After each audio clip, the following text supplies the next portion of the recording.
Cruise move ಆಗೋಕ್ಕೆ start ಆಗಿದ್ದು ಸ್ವಲ್ಪ ಹೊತ್ತರಲ್ಲೇ ಊಟ ಸ್ಟಾರ್ಟ್ ಆಯಿತು. ವೆಜಿಟೇರಿಯನ್ಗೆ ಒಂದೇ ಒಂದು ಸ್ಟಾರ್ಟರ್ ಇತ್ತು, ವಿಚ್ ಇಸ್ ಫ್ರೆಂಚ್ ಫ್ರೈಸು. ನಾನ್ ವೆಜಿಟೇರಿಯನ್ಸ್ಗೆ ಫ್ರೆಂಚ್ ಫ್ರೈಸ್ ಜೊತೆಗೆ ಇನ್ನೆರಡು ಸ್ಟಾರ್ಟರ್ ಇತ್ತು. ಆ್ಯಂಡ್ ನನ್ನ ಪ್ರಕಾರ ನಾನ್ ವೆಜಿಟೇರಿಯನ್ಸ್ಗೆ ವೆಜಿಟೇರಿಯನ್ಸ್ಗಿಂತ ಸ್ವಲ್ಪ ಆಪ್ಷನ್ಸ್ ಜಾಸ್ತಿ ಇತ್ತು ಅನಿಸ್ತು. ಯಾಕಂದರೆ ವೆಜಿಟೇರಿಯನ್ಸ್ ಬರೀ ವೆಜ್ ತಿನ್ನಬೇಕು, ನಾನ್ ವೆಜಿಟೇರಿಯನ್ಸು ವೆಜ್ಜು ತಿನ್ಬೋದು, ನಾನ್ ವೆಜ್ಜು ತಿನ್ನಬಹುದು. ನಾನು ಸಾಕಷ್ಟು ಸ್ಯಾಲಡ್ಸ್ ಹಾಕ್ಕೊಂಡೆ ನೋಡಿ. ಸ್ಯಾಲೆಡ್ಗಳಲ್ಲಿ ತುಂಬ ಆಪ್ಷನ್ಸ್ ಇತ್ತು, ಎಲ್ಲನೂ ರಾ ವೆಜಿಟೇಬಲ್ ಸ್ಯಾಲೆಡೇ ಇದ್ದಿದ್ದು. ಇಲ್ಲಿ ನಿಮಗೆ ಕಾಣಿಸ್ತಿರೋದೀಗ ರೈಸು, ದಾಲು, ಒಂದು ವೆಜ್ ಕರ್ರಿ ಮತ್ತು ಒಂದು ಡ್ರೈ ಕರಿ ಏನೋ ಇತ್ತು, ಆ್ಯಂಡ್ ನೂಡಲ್ಸು, ಆ್ಯಂಡ್ ಆ ಕಡೆ ನಾನ್ ವೆಜಿಟೇರಿಯನ್ನು. ಸ್ಯಾಲೆಡ್ ಬಗ್ಗೆ ಮಾತಾಡ್ತಾ ಇದ್ದೆ ಅಲ್ವಾ ನಾನು. ನೋಡಿ ಇಲ್ಲಿ ರಾ ವೆಜಿಟೇಬಲ್ಸ್ ಇತ್ತು, ಪ್ಲಸ್ ಸ್ವೀಟ್ ಒಂದೇನೋ ಇತ್ತಪ್ಪ, ನಾನು ಸ್ವೀಟ್ ಟ್ರೈ ಮಾಡಲಿಲ್ಲ. ಆ್ಯಂಡ್ ಹಮಸ್ ಇತ್ತು, ಪೀಟಾ ಬ್ರೆಡ್ ಇತ್ತು. ಪೀಟಾ ಬ್ರೆಡ್ ಒಳಗೆ ನೀವು ಸ್ಯಾಂಡ್ವಿಚ್ ಮಾಡ್ಕೊಳ್ಳೋದಕ್ಕೆ ಏನೇನು ಬೇಕೋ ಆ ಎಲ್ಲ ತರಕಾರಿ ಇತ್ತು. ಒಂದು ಚನ್ನಾ ಸ್ಯಾಲೆಡ್ ಇತ್ತು, ಕೋಲ್ಸ್ಲಾ ಇತ್ತು. ಸೊ ಓವರ್ ಸ್ಯಾಲೆಡ್ ಪರವಾಗಿಲ್ಲ, ಸಫಿಷಿಯೆಂಟಾಗಿ ಇತ್ತು ಅಂತ ನನಗನ್ನಿಸ್ತು. ಆಲಾಪು ಕಂಪ್ಲೀಟಾಗಿ ಜೆಟ್ಲಾಗಲ್ಲೇ ಇದ್ದ, ಸೊ ಅವ್ನು ಆಲ್ಮೋಸ್ಟ್ ಮಲ್ಗೆ ಇದ್ದ. ಮಧ್ಯ ಮಾತ್ರ ಸ್ವಲ್ಪ ಎದ್ದು ಒಂಚೂರು ಊಟ ಮಾಡ್ತಿದ್ದ. ಬಟ್ ನಾನು ಪ್ರಶಾಂತು ನಮ್ಮಿಬ್ರಿಗೂ ಅಂಥ ಹಸುವೆ ಇಲ್ಲದೆ ಇದ್ದಿದ್ದ ಕಾರಣ, ಬಟ್ ನಿಮಗೆ ವೀಡಿಯೋನಲ್ಲಿ ಎಲ್ಲ ಕವರ್ ಮಾಡಬೇಕು ಅಂತ ಸ್ವಲ್ಪ ಎಲ್ಲ ಟೇಸ್ಟಿಗೆ ಹಾಕ್ಕೊಂಡು ಬಂದೆ. ರಾಯ್ತ ಕೂಡ ಇತ್ತು. ರಾಯ್ತ ವಾಸ್ ಆ್ಯಕ್ಚುಲಿ ತುಂಬ ಚೆನ್ನಾಗಿತ್ತು ರಾಯ್ತ. ಆ್ಯಂಡ್ ಏನು ಗೊತ್ತಾ, ಬೇಕಂದರೆ ನಾವು ಮತ್ತೆ ಬಂದು ಹಾಕ್ಕೊಳ್ಳೋಣ ಅನ್ನೋ ಥಾಟು ನಮಗೆ ಬಂದಿತ್ತು, ಬಟ್ ನಾವು ಬರಲಿಲ್ಲ. ಬಟ್ ಆ ಥಾಟು ನೀವು ತೊಗೊಳ್ಳೋದಿತ್ತು ಅಂದರೆ ನನ್ನ ಒಂದು ಒಪಿನಿಯನ್ ಏನಂತ ಹೇಳಿದ್ರೆ, ಆ ತಪ್ಪು ಮಾಡಬೇಡಿ ಅಂತ. ಯಾಕಂದರೆ ಫಸ್ಟೇ ಎಲ್ಲನೂ ಹಾಕ್ಕೊಂಡು ಬಂದುಬಿಡಿ. ಬಿಕಾಸ್ ಇಲ್ಲಿ ನನಗೆ ಗೊತ್ತಿರೋ ಹಾಗೆ ಕ್ವಾಂಟಿಟಿ ಎಲ್ಲ ಸ್ವಲ್ಪ ಕಡಿಮೆ ಇತ್ತು ಅಂತ ಅನಿಸುತ್ತೆ. ಎಲ್ರಿಗೂ ಸಫಿಷಿಯೆಂಟಾಗಿ ಸಿಕ್ಕಲಿಲ್ಲ ಅನ್ನೋದು ನನ್ನ ಅನುಭವ. ಸೊ ಹೇಗಿತ್ತು ಅಂತ ನಿಮಗೆ ಇವಾಗ ಒಂದೊಂದೇ ಹೇಳ್ತಾ ಇದ್ದೀನಿ. ಅಫ್ಕೋರ್ಸ್ ಹಮಸ್ಸು, ಪೀಟಾ ಬ್ರೆಡ್ ಸಖತ್ ಸಾಫ್ಟ್ ಆಗಿತ್ತು. ಸ್ಯಾಲೆಡ್ ಬಗ್ಗೆ ನಾನೇನು ಹೇಳೋದು ಬೇಕಾಗಿಲ್ಲ, ಚೆನ್ನಾಗೇ ಇತ್ತು. But macaroni was like okay, ಅಷ್ಟೇನು ಚೆನ್ನಾಗಿರಲಿಲ್ಲ. ಜೀರಾ ರೈಸು, ದಾಲು ಪರವಾಗಿಲ್ಲ, ಚೆನ್ನಾಗಿತ್ತು. ಜೀರಾ ರೈಸು ಬಾಸ್ಮತಿ ಅಕ್ಕಿನಲ್ಲಿ ಮಾಡಿದ್ರು, ಬಿಡಿಯಾಗಿ ರೈಸ್ ಚೆನ್ನಾಗಾಗಿತ್ತು. ದಾಲ್ ವಾಸ್ ಓಕೆ, ಕಾಂಬಿನೇಷನಲ್ಲಿ ಹೆಂಗೋ ನಡ್ಕೊಂಡು ಹೋಗ್ಬಿಡ್ತು. ಆ್ಯಂಡ್ ನೂಡಲ್ಸ್ ಇತ್ತು. ನೂಡಲ್ಸ್ ಚೆನ್ನಾಗಿತ್ತು, ಸ್ವಲ್ಪ ಆಯಿಲ್ ಜಾಸ್ತಿ ಇದ್ರೂ ಟೇಸ್ಟು ಚೆನ್ನಾಗಿತ್ತು ನೂಡಲ್ಸ್ದು. ಆ್ಯಂಡ್ ಇನ್ನೇನು ತಿಂದ್ವಿ ನಾವು, ಫ್ರೆಂಚ್ ಫ್ರೈಸು ಬಿಸಿ ಇರಲಿಲ್ಲ. ಫಸ್ಟೇ ಬಿಸಿ ಇದ್ದರೆ ಹಾಕ್ಕೊಂಡ್ರೆ ಚೆನ್ನಾಗಿರುತ್ತೆ, ಆಮೇಲೆ ತುಂಬ ಸಾಗಿ ಆಗಿಬಿಟ್ಟಿತ್ತು. ಆ್ಯಂಡ್ ವೆಜಿಟೇಬಲ್ ಕುರ್ಮಾನೋ ಕರಿನೋ ಅದೇನಿತ್ತಲ್ಲ, ಅದೇನು ನನಗೆ ಅಷ್ಟು ಇಷ್ಟ ಆಗಲಿಲ್ಲ. ಓಕೆ, ತುಂಬ ಚೆನ್ನಾಗಿರಲಿಲ್ಲ. ಡಿನ್ನರ್ ನಡೀತಿದ್ದ ಹಾಗೇ ತನೂರ ಡಾನ್ಸ್ ಶೋ ಸ್ಟಾರ್ಟ್ ಆಗೋಗಿತ್ತು. ಸೊ ಅವರು ನಾವು ಎಂಟ್ರ್ ಆಗ್ತಿದ್ದಾಗೇ ನೋಡಿದ್ದೆ, ನಾನು ಡ್ರೆಸ್ ಮಾಡ್ಕೊಂಡು ರೆಡಿಯಾಗಿ ನಿಂತಿದ್ರು. So I thought so maybe ಡಾನ್ಸ್ಗೆ ಅಂತಾನೆ. ಸೊ ಚೆನ್ನಾಗಿತ್ತು ಆ್ಯಕ್ಚುಲಿ. ಈ ಡಾನ್ಸ್ ಒಂಥರ ನಮಗೆ ತುಂಬ ಡಿಫ್ರೆಂಟಾಗಿ ಅನಿಸುತ್ತೆ. ಸೊ ಚೆನ್ನಾಗಿತ್ತು. ಆ್ಯಂಡ್ ನೈಟಲ್ಲಿ ನಾವು ಡಿನ್ನರ್ಗೆ ಹೋಗಿರ್ತೀವಿ ಅಲ್ವಾ, ಅಲ್ಲಿ ಆ ಡ್ರೆಸ್ಸಲ್ಲೇ ಕಾಸ್ಟ್ಯೂಮ್ಸ್ಗೆ ಒಂದು ಸ್ವಲ್ಪ ಲೈಟ್ಸ್ ಎಲ್ಲ ಹಾಕ್ಕೊಂಡು ಡಾನ್ಸ್ ಮಾಡ್ತಾರೆ. ದಟ್ ಈಸ್ ಆಲ್ಸೋ ಅಂದರೆ ಕಣ್ಣಿಗೆ ಒಂಥರ ಹಬ್ಬ ಅಂತ ಏನು ಹೇಳ್ತೀವಿ, ಇಂಟ್ರೆಸ್ಟಿಂಗ್ ಆಗಿ ಅನಿಸುತ್ತೆ. ಅದು ಬಿಟ್ಟು ನೋಡಿ ಈ ಥರ ದೊಡ್ಡ ಪಪ್ಪೆಟ್ಸು, ಒಂದು 2 ಪಪ್ಪೆಟ್ ಏನೋ ಇತ್ತು ಅನಿಸುತ್ತೆ, ಡಿಫ್ರೆಂಟ್ ಹಾಕ್ಕೊಂಡು. So it was like nice. Shows ಅಥವಾ ಪ್ರೋಗ್ರಾಮ್ಸ್ ಏನಿತ್ತು ಅದು ಇಂಟ್ರೆಸ್ಟಿಂಗ್ ಆಗಿತ್ತು. ಊಟ ಆಯಿತು, ಡ್ಯಾನ್ಸ್ ಆಯಿತು. ಸೊ ಬಹುಶಃ ದೌ ಕ್ರೂಸ್ ಡಿನ್ನರ್ ಇಷ್ಟೇ ಅಂತ ಅನಿಸುತ್ತೆ. ನನ್ನ ಪ್ರಕಾರ ದೌ ಕ್ರೂಸ್ ಡಿನ್ನರ್ ಅಂತ ಹೇಳೋದಕ್ಕಿಂತ ದೌ ಕ್ರೂಸಲ್ಲಿ ರಾತ್ರಿ ಬಂದು ಕೂತ್ಕೊಂಡು ವ್ಯೂ ನೋಡಿಕೊಂಡು, ಅಫ್ಕೋರ್ಸ್ ಪ್ರೋಗ್ರಾಮ್ ತುಂಬ ಕಷ್ಟಪಟ್ಟು ಮಾಡಿದ್ರು ಅವರು, ಚೆನ್ನಾಗಿ ಮಾಡಿದ್ರು.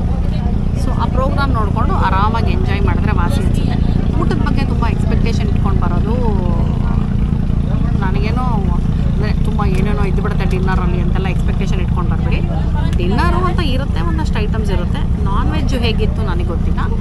ವೆಜ್ಜಲ್ಲಿ ಕೆಲವೊಂದು ಚೆನ್ನಾಗಿತ್ತು, ಕೆಲವೊಂದು ತೀರಾನೇ ಚೆನ್ನಾಗಿರಲಿಲ್ಲ. ಆ್ಯಂಡ್ ಆಲ್ಸೋ ಯಾರ್ಯಾರಿಗೆ ಎಷ್ಟೆಷ್ಟು ಬೇಕೋ ಅಷ್ಟು ಸಿಗ್ತಾ ಇರಲಿಲ್ಲ. ಇಲ್ಲಿ ಸ್ವಲ್ಪ ಶಾರ್ಟೇಜ್ ಇದ್ದಾಗ ಅನ್ನಿಸ್ತಿತ್ತು ನನಗೆ. ಈಗ ಸುಮಾರು ಜನ ಖಾಲಿಯಾಗಿದೆ ನಮಗೆ ಬೇಕು ಅಂತಂದರು. ಸೊ ಫಸ್ಟ್ ಬಂದವರು ಜಾಸ್ತಿ ಹಾಕೋಬಹುದು, ಲೇಟಾಗಿ ಬಂದರೆ ಅವ್ರಿಗೆ ಲಾಸ್ ಆಗುತ್ತೆ ಆ ಥರ. ಫಸ್ಟ್ ಕಮ್ ಫಸ್ಟ್ ಸರ್ವ್ ಅನ್ನೋ ಥರ ಬೇಸಿಸು, ಇನ್ಕ್ಲೂಡಿಂಗ್ ಸೀಟ್ಸು. ಜಾಗಗಳು ಅಷ್ಟೇ, ಯಾರು ಮೊದಲು ಬರ್ತಾರೋ ಅವರು ನೋಡಿ ಈ ಥರ ನಮ್ಮ ಥರ ಕಾರ್ನರ್ನ ಸೆಲೆಕ್ಟ್ ಮಾಡ್ಕೋಬೋದು. ಇಲ್ಲಾಂದರೆ ಮಧ್ಯದಲ್ಲಿ ಕೂತ್ಕೋಬೇಕಾಗುತ್ತೆ. ಕಾರ್ನರ್ ಬೇಕು ಅನ್ನೋರು ಸ್ವಲ್ಪ ಬೇಗ ಬಂದು ಸೀಟನ್ನು ರಿಸರ್ವ್ ಮಾಡ್ಕೊಂಡು ಕೂತ್ಕೋಬೇಕು. ಇದಿಷ್ಟು ದೌ ಕ್ರೂಸ್ ಡಿನ್ನರ್ ಬಗ್ಗೆ ನಿಮಗೆ ನಾನು ಹೇಳೋಕ್ಕೆ ಇಷ್ಟಪಡುವಂಥದ್ದು. ಅನುಭವ ತೊಗೊಳ್ಬೇಕು ಒಂದ್ಸಲ ಬಂದಾಗ, ದುಬೈಗೆ ಬಂದಾಗ ದೌ ಕ್ರೂಸ್ ಡಿನ್ನರ್ ನಮ್ಮ ಲಿಸ್ಟಲ್ಲಿ ಚೆಕ್ ಆಗಬೇಕು. ಬಿಕಾಸ್ ಅಂಥ ಎಕ್ಸ್ಪೆನ್ಸಿವ್ ಏನಲ್ಲ. 45 AEDಗೆ ಖಂಡಿತವಾಗ್ಲೂ ಇಲ್ಲಿ ಬಂದು 2 hours ಸ್ಪೆಂಡ್ ಮಾಡಿ ರಿಲ್ಯಾಕ್ಸ್ಡ್ ಆಗಿ, ಹೊಟ್ಟೆ ತುಂಬ ಅಲ್ಲ ಅಥವಾ ತೃಪ್ತಿಯಾಗಿ ಏನಕ್ಕೆ ಹೋಗಲ್ಲ, ಊಟ ಮಾಡಿಕೊಂಡು ಒಂದು ಈವ್ನಿಂಗ್ನ ಕಳಿಬಹುದು. ಸೊ ಇದು ಓವರಾಲ್ ದೌ ಕ್ರೂಸ್ ವರ್ಡಿಕ್ಟ್, ನಂದು ದೌ ಕ್ರೂಸ್ ಡಿನ್ನರ್ನ ವರ್ಡಿಕ್ಟು. ಆಯಿತಾ, ನಿಮಗೆ ಗೊತ್ತಿರೋ ಹಾಗೆ ನಾವು RUSTAR ಬ್ಲೂ ಸ್ಟಾರ್ ಕ್ರೂಸ್ನ ಬುಕ್ ಮಾಡಿದ್ದು. ಸೊ 45 AED ಪರ್ ಪರ್ಸನ್ ಅಂತಲೂ ಗೊತ್ತು ನಿಮಗೆ. ಇಲ್ಲಿ ನಿಮಗೆ ಆನ್ ದ ಸ್ಪಾಟ್ ಬಂದು ಮೆಹಂದಿ ಹಾಕ್ಕೊಡ್ತೀನಿ ಅಂತ ಹೇಳ್ತಾರೆ. ಅದು ಪ್ಯಾಕೇಜಲ್ಲಿ ಇನ್ಕ್ಲೂಡ್ ಆಗಿರೋಲ್ಲ ಆಯಿತಾ. ಮೆಹಂದಿ ಬಂದು 10 ದಿರಾಮ್ ಅಂತಾರೆ. ಸೊ ಬೇಕಂದರೆ ಹಾಕಿಸ್ಕೊಬೋದು. ಆ್ಯಂಡ್ ಆಲ್ಸೋ ಫೋಟೋಸ್ ನಾನು ಹೇಳಿದ್ನಲ್ಲ, ಬಂದ ತಕ್ಷಣ ಫೋಟೋಸ್ ಕ್ಲಿಕ್ ಮಾಡೋದು ಅಂತ. ಅವರು ಆಮೇಲೆ ಫೋಟೋಸ್ನ ಫ್ರೇಮ್ ಹಾಕಿ ತೊಗೊಂಬಂದ್ಬಿಟ್ಟಿದ್ರು. ನೋಡಿದ್ರೆ ಒಂದು ಫೋಟೋಗೆ 25 ದಿರಾಮ್ ಅಂದರು. ನಮ್ಮದು 4 ಫೋಟೋ ತೆಗೆದಿದ್ರು. ಕಡೆಗೆ 4 ಫೋಟೋಗೆ 50 ಕೊಡಿ ಅಂದರು. ತೊಗೊಳ್ಳಿಲ್ಲ ನಾನು, ಬಿಕಾಸ್ 4 ಫೋಟೋಗೆ 50 ನನಗೆ ಜಾಸ್ತಿನೇ ಅನ್ನಿಸ್ತು. ಸೊ ತೊಗೊಳ್ಳಿಲ್ಲ. ನಿಮಗೆ ಬೇಕು ಅಂದರೆ ನೀವು ಇನ್ನೂ ನೆಗೋಷಿಯೇಟ್ ಮಾಡಿ ತೊಗೋಬಹುದು ಆಯಿತಾ. ಫೋಟೋಸ್ ಏನೋ ಚೆನ್ನಾಗಿ ಬಂದಿತ್ತು, ಬಟ್ ನಂಗೆ ಸ್ವಲ್ಪ ಜಾಸ್ತಿ ಅನ್ನಿಸ್ತು, ಸುಮ್ಮನೆ ಬಿಟ್ಟೆ. ಯಾಕಂದರೆ ನಾವೇ ಎಷ್ಟೊಂದು ಫೋಟೋಸ್ ತೆಕ್ಕೊಂಡ್ಬಿಟ್ಟಿದ್ದೀವಿ, ಎಲ್ಲರೂ ಇವಾಗ ಅದನ್ನೇ ಮಾಡ್ತಾರಲ್ವ. ಅಷ್ಟೇ. ಡಾನ್ಸ್ ಇತ್ತು, ಇನ್ನೇನಿರಲಿಲ್ಲ. ಊಟದಲ್ಲಿ ಏನೇನಿತ್ತು ಅಂತ ನೀವೇ ನೋಡಿದ್ರಿ. ನಿನ್ನೆ ರಾತ್ರಿ ನಿದ್ದೆ ಆಗಿಲ್ಲದೆ ಇದ್ದಿದ್ದರಿಂದ, ಎಸ್ಪೆಷಲಿ ಎಮಿರೇಟ್ಸಲ್ಲಿ ಟ್ರಾವೆಲ್ ಮಾಡುವಾಗ ಒಂಚೂರು ನಿದ್ದೆ ಮಾಡಲಿಲ್ಲ ಅಲ್ಲಪ್ಪು. ಇಲ್ಲಿ ನೋಡಿ, ಇಲ್ಲಿ ಊಟನೂ ಮಾಡಿದೆ, ನಿದ್ದೆ ಮಾಡ್ಬಿಟ್ಟ. ಬಿಕಾಸ್ ಇದು ರಾತ್ರಿ ಲೇಟ್ ಆಯ್ತಲ್ವ, 9 to 11. ಆ್ಯಂಡ್ ಇಂಡಿಯಾ ಟೈಮ್ಗೆ ಜೆಟ್ ಲ್ಯಾಗು ಇರುತ್ತೆ.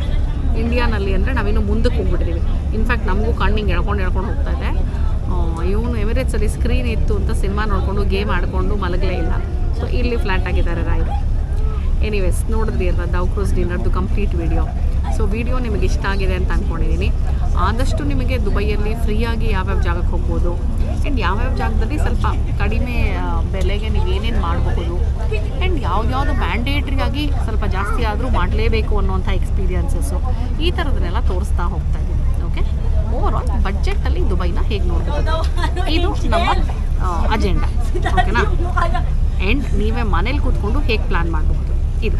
ಸೊ ನಾನು ಎಲ್ಲ ದುಬೈ ವೀಡಿಯೋಸ್ನ ನೋಡಿ ನಿಮಗೆ ನೀಟಾಗಿ ಒಂದು ಐಡಿಯಾ ಸಿಗುತ್ತೆ. ಆರಾಮಾಗಿ ನೀವು ಮನೇಲಿ ಕೂತ್ಕೊಂಡು ಪ್ಲ್ಯಾನ್ ಮಾಡಿಕೊಂಡು ದುಬೈ ಟ್ರಿಪ್ ಹಾಕೋಬೋದು.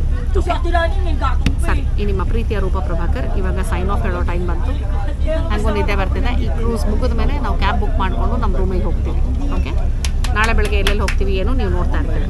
ಸರಿ, ಹಾಗಿದ್ದೆ ಮತ್ತೆ ಮುಂದಿನ ವೀಡಿಯೋಲಿ ಸಿಗ್ತೀನಿ. ಅಲ್ಲಿ ತನಕ ta-ta, bye bye, love you all, good night.